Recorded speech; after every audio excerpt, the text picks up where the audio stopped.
The square of Dry Creek reeked of sweat, dust, and fear. By dawn, the whole town had gathered, boots thudding across the dirt as if each step carried judgment. At the center stood the gallows. 2 warped beams and a length of hemp that promised justice, or something like it. Eliza stood bound, wrists raw, ankles shackled. Her once white dress clung in tatters, stiff with dirt and spit. A bruise closed one eye, her lips split, her hair hanging in tangled ropes. She no longer cried. That had burned out somewhere between the beatings and the silence.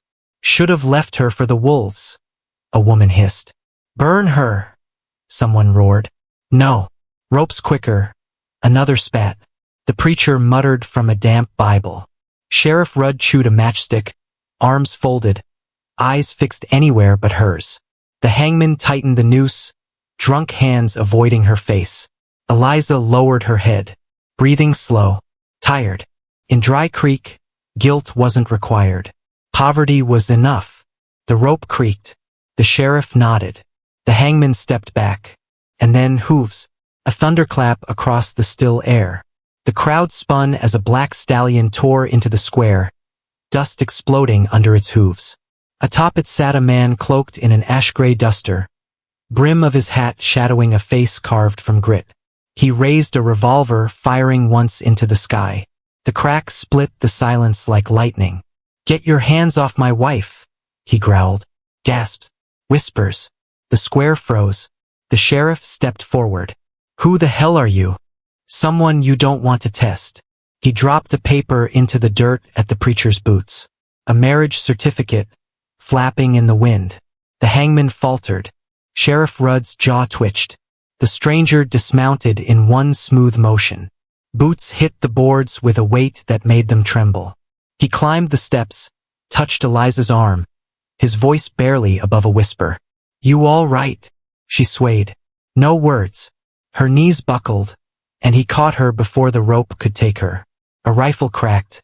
His revolver was faster. One shot clean. The gunman who'd fired at them dropped in the dust. Chaos erupted. He swung onto the saddle with Eliza in his arms, spurred the stallion hard, and the square vanished behind them in a storm of dust and gunfire. The rope swung empty. By the time the sun broke over the plains, Cain's stallion thundered across open country. Eliza's head rested against his chest, pale as ash, barely conscious. His jaw clenched as he guided the reins with one hand, rifle across his back, eyes fixed on the jagged hills ahead. Dry Creek would not let her go easy. When he reached the fork in the trail, Cain stopped, dropped down, and walked the horse backward through a dry riverbed, scattering tracks. Then he doubled back, dragging Boots to throw off pursuit. It would buy them minutes, no more. Eliza stirred, moaning.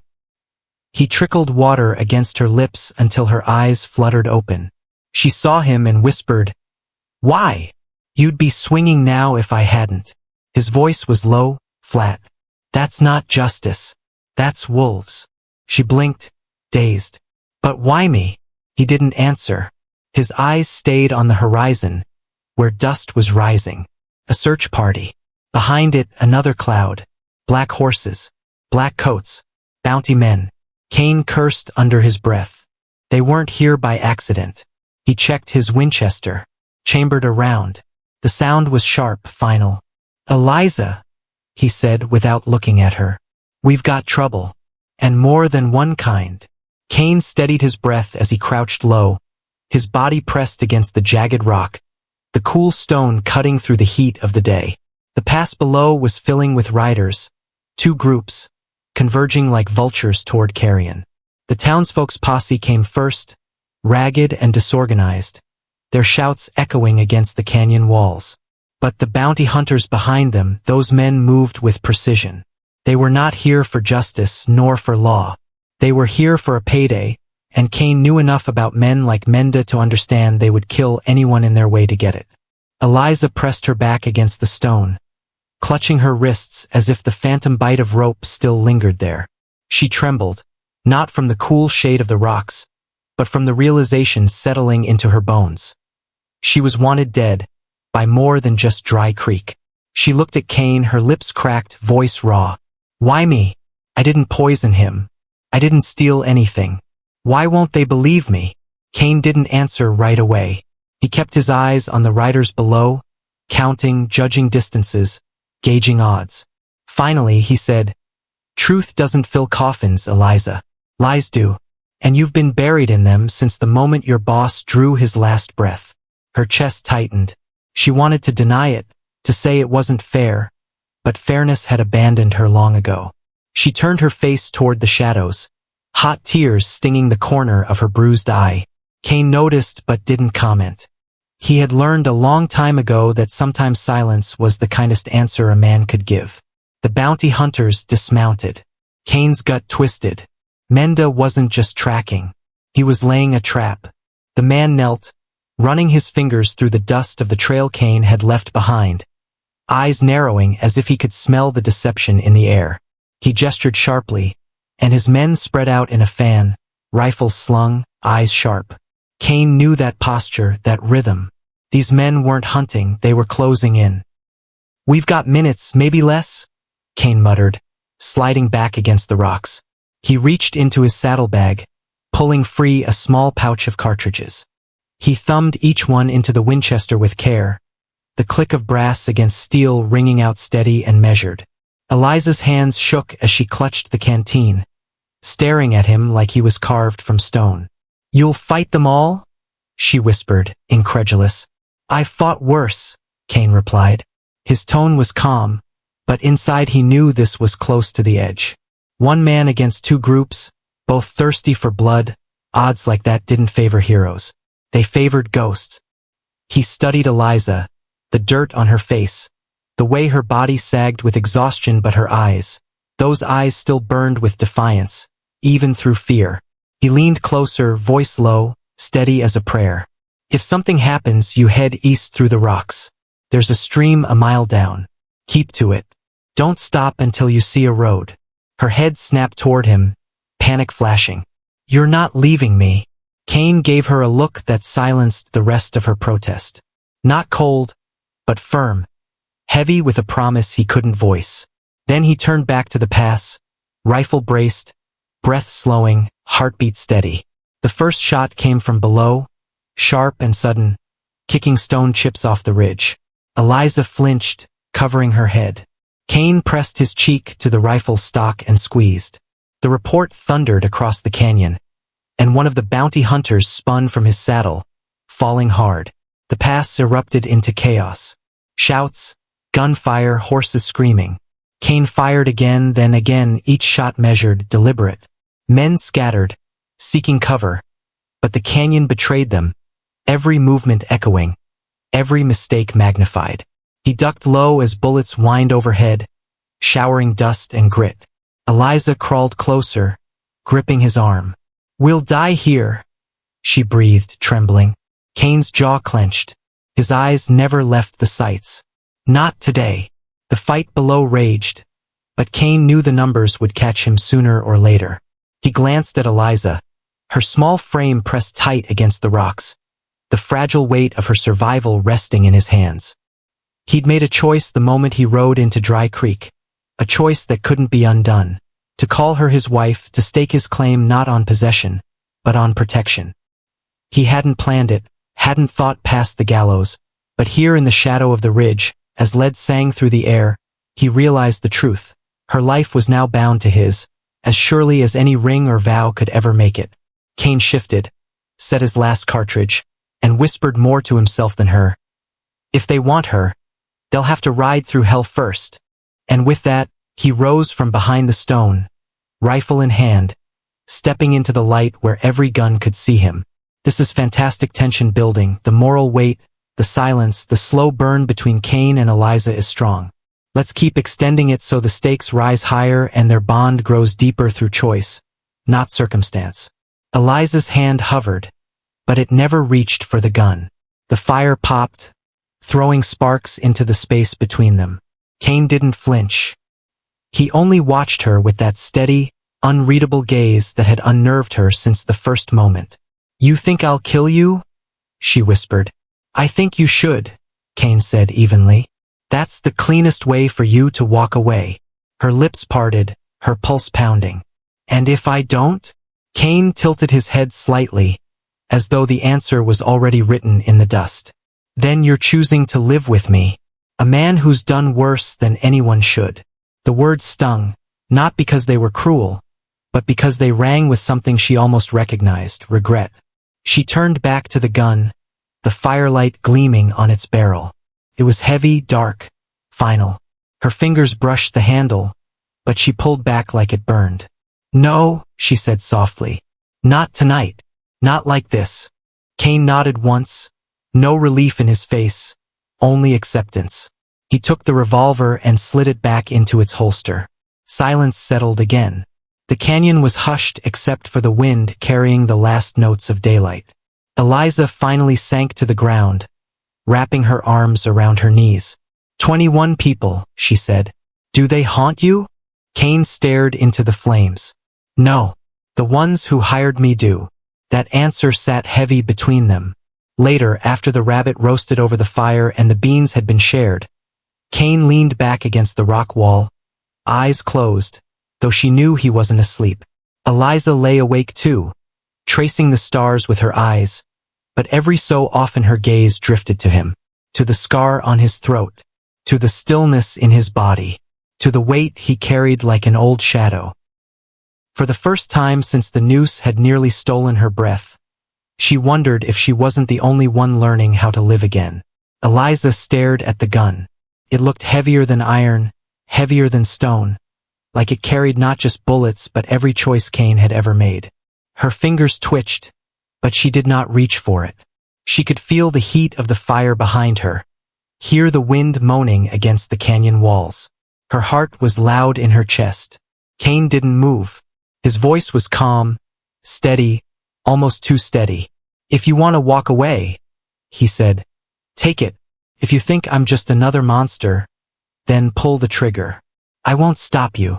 Eliza shook her head. You saved me. Twice. And before that, he said quietly, I was paid to end you. The silence stretched like a rope pulled too tight. The fire cracked, throwing sparks into the dark. Finally, Eliza dropped her eyes to the ground. If I killed you, she whispered, it wouldn't make me safe. It would just make me like them. Cain let out a long breath, almost a sigh, and picked up the gun.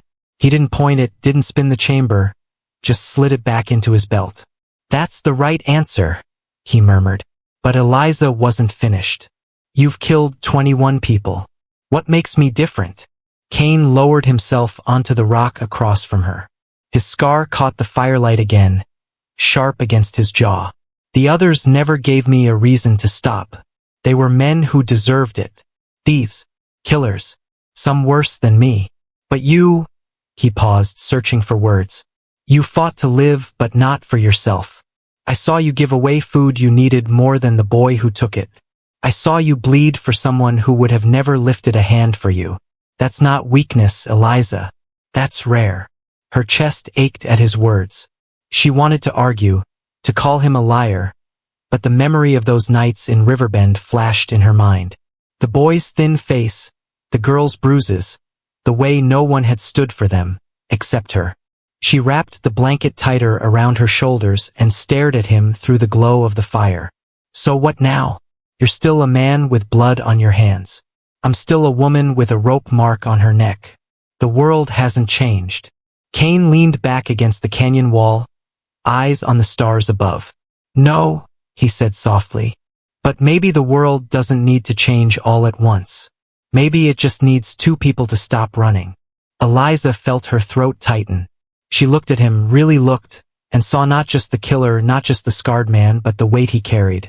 The tiredness in his eyes wasn't from hunting or hiding. It was from living too long with no reason except money and survival. She wanted to say something, but no words came. So she sat in the quiet, listening to the fire pop and the night press close around them. Cain's voice broke the silence at last.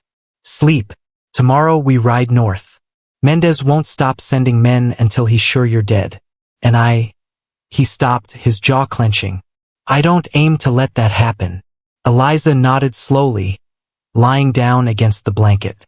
The earth was hard beneath her, but for the first time in weeks, she didn't feel like prey. She closed her eyes and let the sound of Cain cleaning his rifle be the lullaby that carried her into restless dreams. Her lips lingered on his skin for the briefest moment, warm against the fever burning through him. Then she pulled back and whispered, "Rest. I'll keep watch." Cain's breath rattled shallow in his chest, but he managed the ghost of a smile before sleep dragged him under. Eliza sat with the rifle across her lap, her back to the mine entrance. Every crack of wind outside made her heart pound. Every scrape of sand against the rock felt like footsteps creeping closer. But she did not move, did not let her fear unseat her. She had stood in silence before men who thought her weak, who thought her breakable. Tonight she would prove them wrong. Hours passed. The moon rose high, throwing silver across the desert floor. Shadows shifted and stretched. Then voices, low at first, carried by the wind, then clearer. 2, maybe 3, boots crunching over stone. The bounty hunters were here. Eliza's grip on the rifle tightened. She touched the dynamite fuse with trembling fingers. Ready. The first man stepped into the mine's mouth, lantern held high, its glow slicing through the dark. His face was cruel, scar stitched across his jaw. Another followed, gun drawn. They didn't see her at first, crouched in the shadows, heart pounding so loud she feared it might give her away. She waited, breath held, until both men had crossed the threshold. Now, she struck the match. The fuse hissed alive, sparks racing into the dark like a serpent. One of the men turned just as she fired. The bullet caught him square in the chest. He dropped the lantern, which shattered, flames licking at the dust. The second man shouted, firing wild. Rock splintered inches from her head. Eliza dove aside, rolled, fired again. The man fell screaming as the mine shuddered with the force of the dynamite igniting below. The ground shook, thunder rolling through the shafts. Dust and fire roared up the tunnels. Eliza threw herself over Cain, shielding him as the walls groaned and collapsed. Silence followed, broken only by the distant crash of stone sealing the way behind them. Her ears rang. Her hands were raw from gripping the rifle. Slowly, she pulled herself upright, coughing through the haze. The entrance was half-blocked now, but still passable. The bounty hunters were gone, buried, burned, or broken. Cain stirred, his eyes fluttering open. "Eliza!" His voice was hoarse, barely more than a breath. She touched his cheek, her fingers blackened with soot and ash. "We're alive," she whispered. "That's all that matters." His gaze lingered on her, heavy and searching, as if he didn't just see the woman who had stitched his wounds and carried his weight. He saw someone forged new, someone who had stood between death and life and chosen not to break. Outside, the desert waited, wide, merciless, endless, but Eliza no longer feared it. She had faced worse than heat and hunger. She had faced men who wanted her gone, and she had stood, with Cain beside her, even wounded, even weary. She believed they could keep walking. She tightened the bandage at his shoulder, lifted his arm across her shoulders, and helped him to his feet. Step by step, they moved out of the ruined mine and into the night. The stars burned above, countless and unyielding. Eliza raised her chin to them, her jaw set. She would not run again. Not from the desert, not from the men who hunted her, not even from herself. And Cain, leaning heavy but alive against her, whispered the words she hadn't realized she needed to hear. "You're stronger than you know." Eliza didn't answer. She only tightened her grip on him and kept walking into the dark. Eliza knelt there a long time, listening to his breath. Each one came rough, but steady enough to mean he was still fighting. She brushed his hair back from his forehead, the firelight making his face look carved out of stone.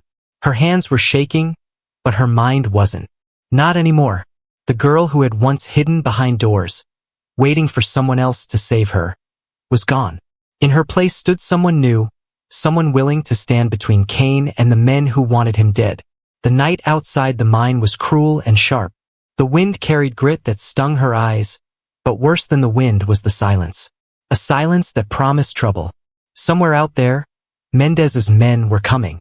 She could feel it in her bones. She went to the opening of the mine and crouched low, rifle steady in her hands. The fuse line waited coiled beside her like a sleeping snake, ready to spit fire if she needed it. Kane's blood still stained her palms, but she didn't wipe it off. It reminded her why she was standing guard. The first sound came soft, a pebble sliding across stone. Then another. Then boots. Shadows moved against the moonlight. 2 men, maybe 3, creeping slow. Their voices hushed but cruel. "She's in there," one of them muttered. "And he's hurt. Won't last till morning." Eliza's chest tightened. She thought of Kane lying behind her, pale as the ghost of the man he once was. She thought of how he had taught her to breathe steady, to wait for the stillness before pulling the trigger. She thought of the moment in the desert when she fired her first bullet, saving him instead of watching him die. She lifted the rifle. Her breath slowed. Her finger curled gentle on the trigger. The men stepped closer, weapons drawn. Their eyes flicked over the ground, searching. She didn't wait for fear to creep in. She fired once. The crack split the night like lightning. 1 man went down, clutching his chest, the dust swallowing his cry. The others shouted, ducking low. 1 fired back, the bullet sparking off rock inches from her head. Eliza ducked, heart hammering, but she didn't let go of the rifle. She chambered another round, exhaled, and fired again. A scream. Another body hit the dirt. The 3rd man cursed, running for cover, and Eliza's hands trembled hard now. Her throat felt tight, tears burning her eyes, but she blinked them away. She wasn't done. She couldn't be. Behind her, Kane stirred weakly. His voice was raw, broken, but steady. "Eliza!"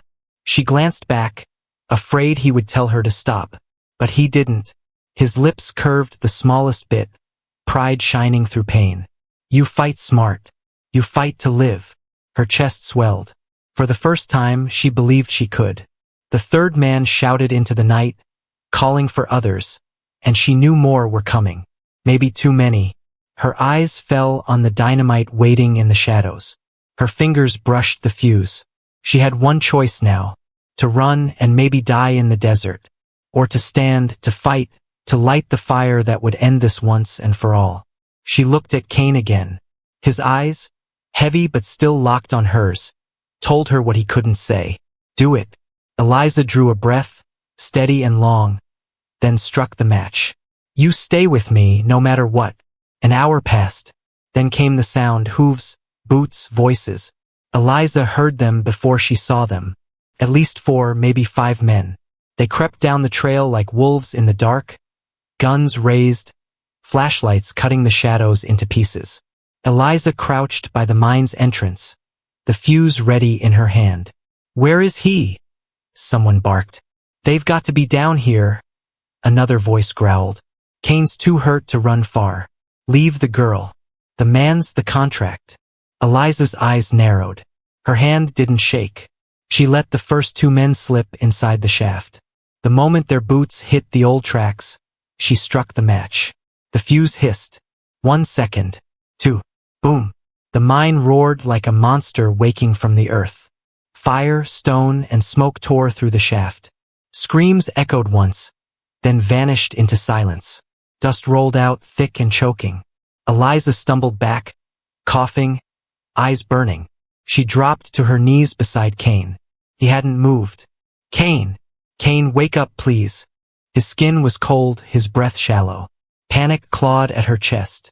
"Don't you dare," she whispered fiercely. "Don't you leave me. You don't get to choose for both of us." She laid her body over his, clinging to him. Tears ran down her face as she pressed her cheek to his. "I will not let you die," she said. "Not while I'm still breathing. Not while I can still hold you." His eyes fluttered open, barely. His voice was weak, cracked. "You okay?" She laughed through a sob. "You idiot." Kane's lips pulled into the faintest smile. "Told you not to stay. And I told you I'd choose." She kissed him fast, desperate. "Stay with me, Kane. Please, just stay." His fingers brushed hers, weak but real. "I'm not going anywhere." She kissed him fast, desperate. "Stay with me, Cain. Please, just stay." His fingers brushed hers, weak but real. "I'm not going anywhere." They lay together on the cold stone floor, hearts pounding. Behind them, the mine sealed itself with fire and falling rock. Eliza had chosen not to run but to fight for him, because for the first time in her life, someone had fought for her. Cain awoke to stillness, the kind of stillness that comes after fire, after pain, when the world stops moving and only the dust remembers how to breathe. He blinked against the soft light of morning that slipped through cracks in the collapsed mine. The air was cool now, calm, as if even the wind was afraid to stir. Every movement hurt. His shoulder burned like a hollow ember, deep and heavy, but no longer sharp. And then he saw her. Eliza sat beside him, knees pulled to her chest, her back against the stone wall. At some point she had drifted into sleep, her head resting sideways, but she hadn't let go of his hand.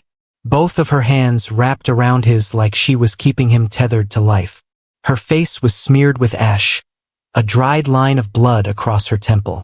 But when she stirred awake and saw him looking at her, there was no fear in her eyes, only fire. "You're awake," she whispered, her voice hoarse but soft. "I wasn't sure if you'd still be here." Cain swallowed, his throat dry. His words came rough but steady. "Told you I'm not going anywhere." She let out a shaky breath that turned into a half-laugh, half-sob. They sat in silence for a while, wrapped in the cave's quiet. Then Eliza's voice dropped lower. "If there's no contract, no debt, no one left to pay you to kill, then who are you, Cain?" The question cut deep.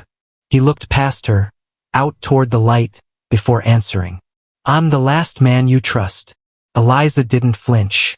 She had already known. She just needed him to say it. Her thumb brushed his palm. Her voice was softer still.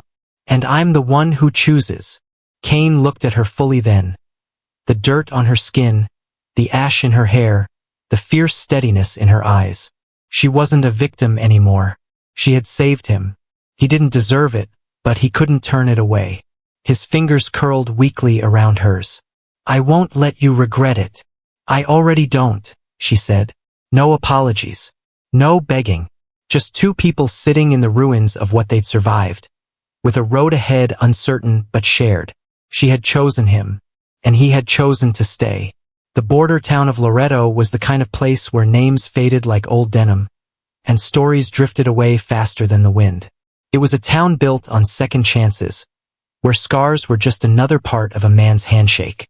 Dust clung to boots no matter how hard you scraped it off. The sun turned porches to gold, and shadows swallowed secrets. Trouble always came quiet, hidden behind whiskey smiles, or the empty sound of a saddle that returned without its rider. And folks knew better than to ask questions when it did. Cain and Eliza stayed in Loretto longer than they had planned. At first, it was just to rest. Cain's shoulder still ached with every move, and Eliza's hands were blistered and cut from the work of dragging him through the mine. But the town had a way of pulling them in. It wasn't loud or proud like the cities. It wasn't cruel like the places they'd both known before. Loretto was simple. The people didn't ask questions unless you wanted them to, and for once silence wasn't heavy, it was kind. Every morning, the town woke with the same rhythm. The blacksmith hammered before the sun rose.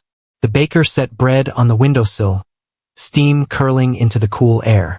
Children raced down the dirt street barefoot, chasing dogs and each other until their laughter carried all the way to the edge of town. Cain watched it all with quiet eyes, his body leaning against the post outside the saloon. He didn't drink much anymore. The taste of whiskey only reminded him of how often he had used it to forget. Now he preferred to remember even if memory hurt. Eliza spent her mornings at the little stable, brushing down horses that weren't hers, just for the peace of it. She liked the way animals didn't care about names or scars. They only cared if your hands were steady and your voice was calm. The stable master offered her coins once for the work, but she shook her head. "I'm not doing it for pay," she told him. "I'm doing it so I know I still have a choice." Cain noticed her more in those days. Not just the way her hair caught the light or the stubborn way she walked, but the way she carried herself differently now. She didn't look over her shoulder as much. She didn't flinch when someone raised a voice nearby.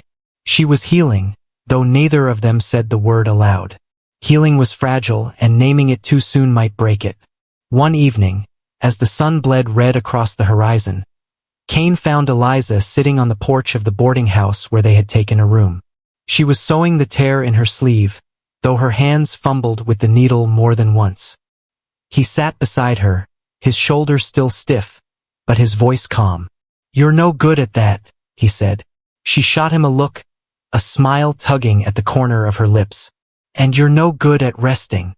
They sat quiet for a while, the kind of quiet that felt less like emptiness and more like safety.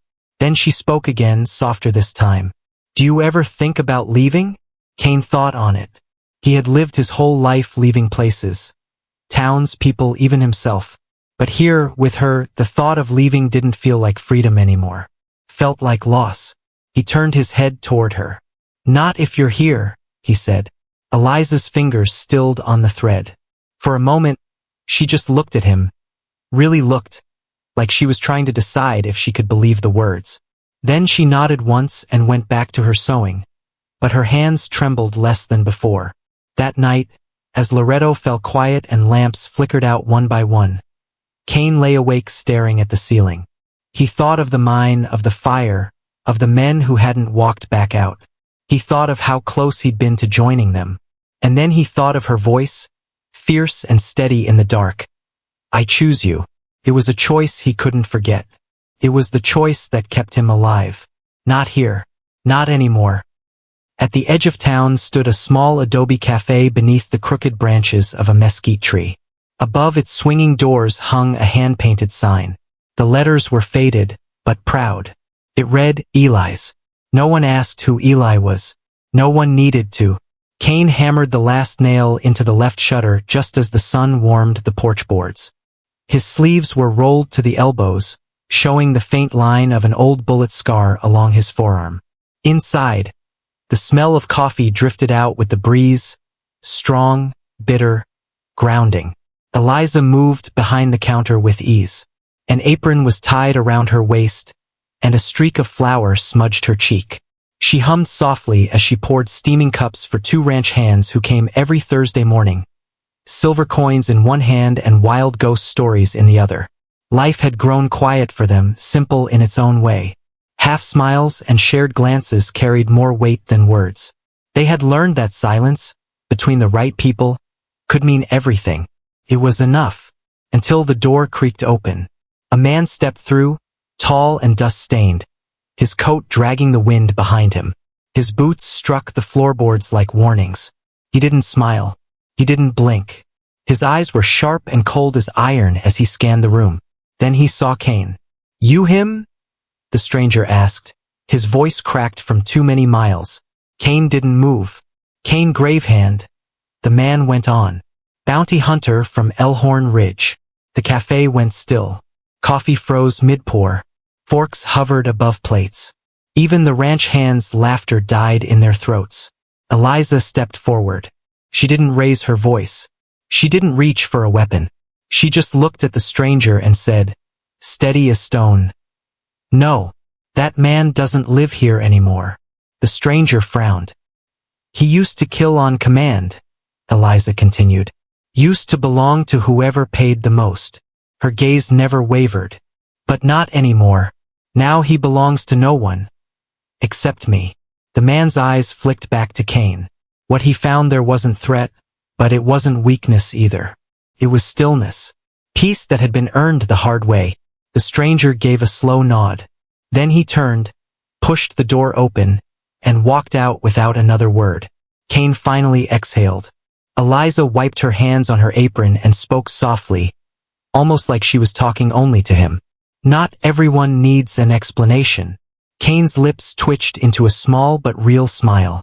They stood there a moment longer as the cafe returned to its quiet rhythm. Outside, the wind swept dust across the porch, and the sun sank behind the hills, spilling golden light over everything it touched. Eliza looked toward the horizon, then back at Kane. Her eyes were calm, but full of something stronger than words. something like a promise. Cain leaned against the counter, still feeling the weight of the silence the stranger had left behind.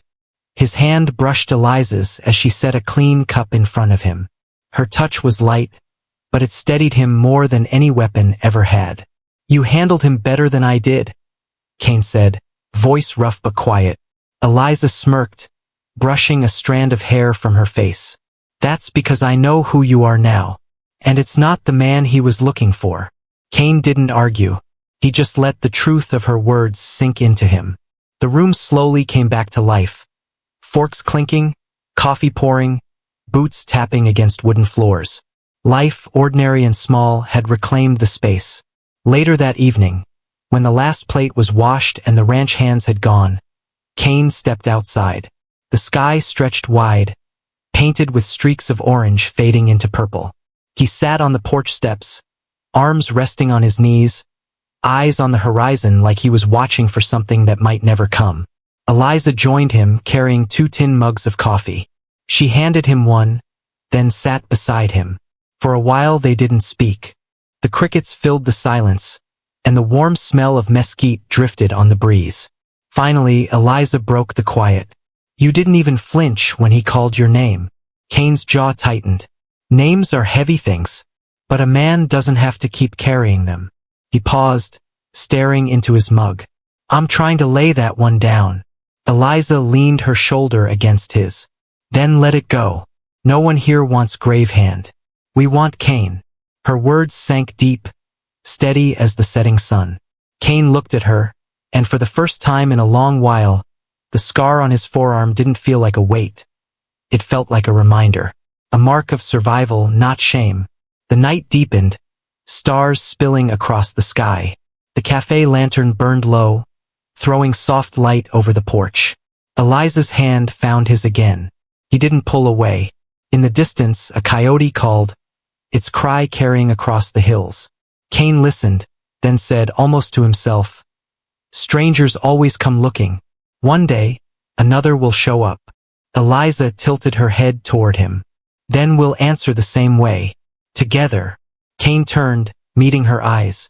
And in that moment, he knew, whatever storms came down the trail, he wouldn't face them alone. The morning sun stretched across the town, spilling gold over the adobe walls and dusty road. The cafe's windows caught the light first, glowing soft and warm against the cool air. Cain was already awake, sweeping the porch with slow, steady strokes. The broom creaked against the wood, and each pass scattered dust into the brightening street. Inside, Eliza moved with practiced rhythm. The clink of cups, the hiss of the coffee pot, the scrape of pans, each sound stitched into the morning like part of a song. The first customers would be coming soon.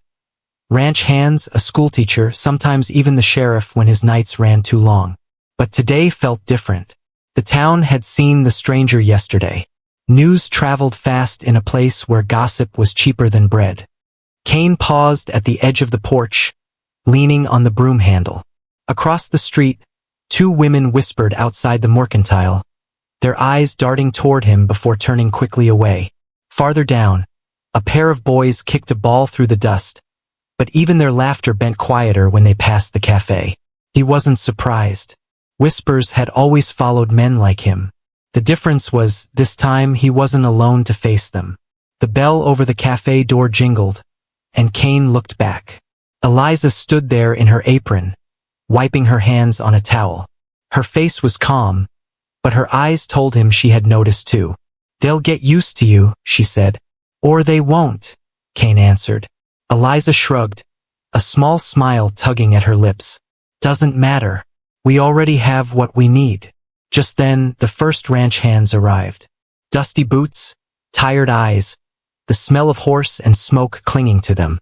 They tipped their hats to Eliza, hesitated at Cain, then stepped inside without a word. Cain set the broom aside and followed, the smell of fresh bread and hot coffee wrapping around him as he crossed the threshold.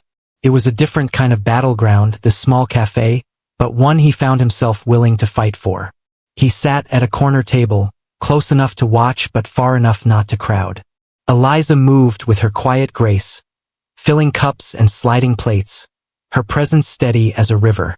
The ranch hands kept their voices low at first, glancing Kane's way between bites. Then one of them, a broad-shouldered man with sunburnt cheeks, cleared his throat. "Coffee's strong this morning," he said, his voice pitched to Carrie. "Best in town." Eliza smiled, but Kane caught the look in the man's eye. It wasn't just about the coffee. It was a kind of offering, small but real. Kane gave a single nod. The man nodded back. It was enough. But outside, where the sunlight touched the far end of the street, boot prints still marked the dust. The strangers from yesterday. They trailed out of town, but no one had seen which way he rode. And Kane knew, deep in his bones, that some shadows didn't vanish just because a door had closed. And she said, her voice low but clear, "He was sent to kill me, but instead he chose to save me. And in the end, I chose him, not simply to live, but to finally feel alive." If the story stirred something in your heart, if you could almost taste the desert dust, feel the burn of betrayal, hear the thunder of hooves across the dry earth, and sense the hush when two broken souls found each other in a world that never wanted them to, then you are exactly where you belong. This is Legend of Love Stories, a place where justice is never written on paper but carved into the choices people make.